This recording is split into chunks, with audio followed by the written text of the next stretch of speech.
अमित शाह आज की तारीख में जिस जिस पायदान पर खड़े हैं, वहां से बीजेपी का सर्वोच्च नेता और भारत का प्रधानमंत्री बनने के बीच सिर्फ एक कदम का फासला है।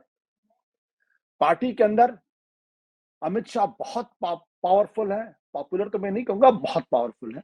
नरेंद्र मोदी के बाद वो सबसे पावरफुल नेता है। सरकार में भी अमित शाह नरेंद्र मोदी के बाद सबसे पावरफुल नेता है। उनके इशारे के बगैर परिंदा भी पर नहीं मारता, न पार्टी संगठन के ऊपर और ना ही सरकार के अंदर। बल्कि संगठन के ऊपर तो हमारे मित्र विजय त्रिवेदी जी का कहना है कि अमित शाह जी परमानेंट प्रेसिडेंट हैं। अब नीचे कोई भी प्रेसिडेंट, उससे क्या फर्क पड़ता है।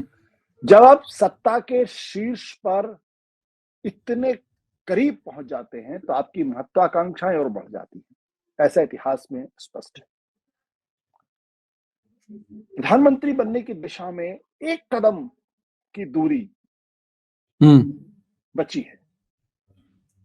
वैसे में अगर कोई चालाक नेता हो, कोई बहुत समझदार नेता हो, विवेकवान नेता हो, तो वो क्या करेगा?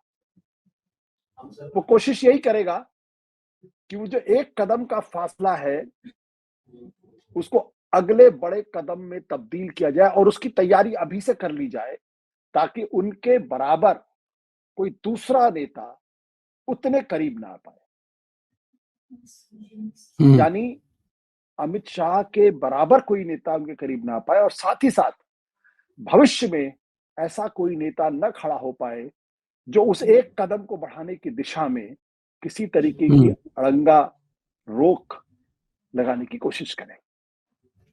यानी वो स्मूथ ट्रांजिशन के लिए चाहते हैं कि ना तो संगठन उनके बराबर कोई खड़ा हो और ना ही कोई भविष्य में ऐसा चैलेंजर पैदा हो जो उनके राह का बड़ा रोड़ा बन सके और फिर वो एक कदम न बढ़ा पाए और नंबर 2 होते होते रिटायर कर जाए। ऐसा कई बार होता है।